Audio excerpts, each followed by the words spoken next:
Saya selalu bilang ke teman-teman Pelindo, cara Pelindo membantu kelancaran logistik itu adalah cuma satu, perpendek post stay. Perpendek post stay. Pada saat mungkin saya sampaikan adalah simple, perpendek post stay. Saya kepada internal Pelindo dari tingkat atas sampai ke bawah. Pokoknya kita harus fokus perpendek post stay. Mungkin kata-kata saya itu adalah kata-kata yang simpel sekali, perpendek post stay. Tapi sejatinya ini adalah transformasi fundamental kepelabuhanan. Karena apa? Dari people-nya, dari organisasinya, dari infrastrukturnya, dari suprastrukturnya, dari prosesnya. Ini harus ditransform semua untuk menjadikan port stay itu pendek. Dan seperti tadi saya sampaikan, namanya kapal itu scheduler. Port stay pendek itu bukan kadang-kadang lancar, kadang-kadang tidak. Harus stabil. Harus stabil, karena scheduler, kapan datang, kapan pergi.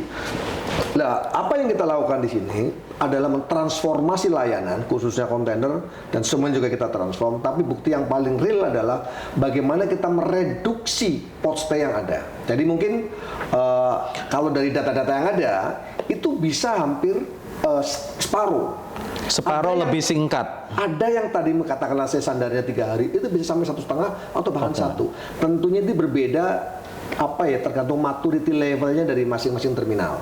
Kalau di timur memang cukup ada disparitas yang tinggi antara barat dan timur. Timur itu terus terang aja itu reduksi port stay-nya itu cukup ekstrim. Di timur ya? Betul. Itu kenapa? Seberapa ekstrim itu secara angka? Sampai 50-60%. Oke.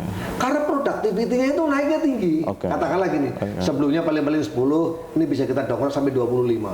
Artinya apa? Itu lebih dari peningkatan 100%.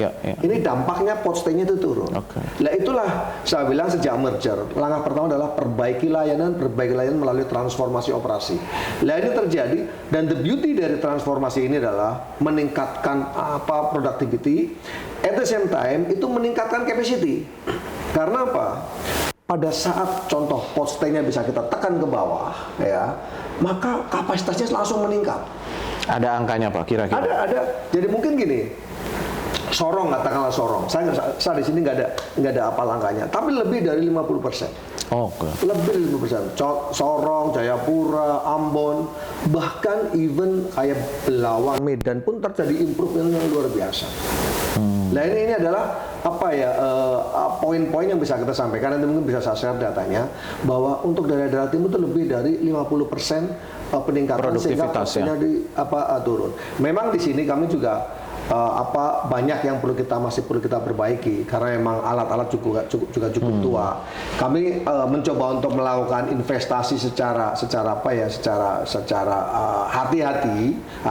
Tetap aja kita melakukan improvement, tapi bagaimana kita melakukan optimalisasi atas aset yang ada, aset yang idle, aset yang less utilized, kita coba relokasi ke tempat-tempat yang lain sehingga kita coba seluruh areal Pelindo itu performasinya itu bisa meningkat.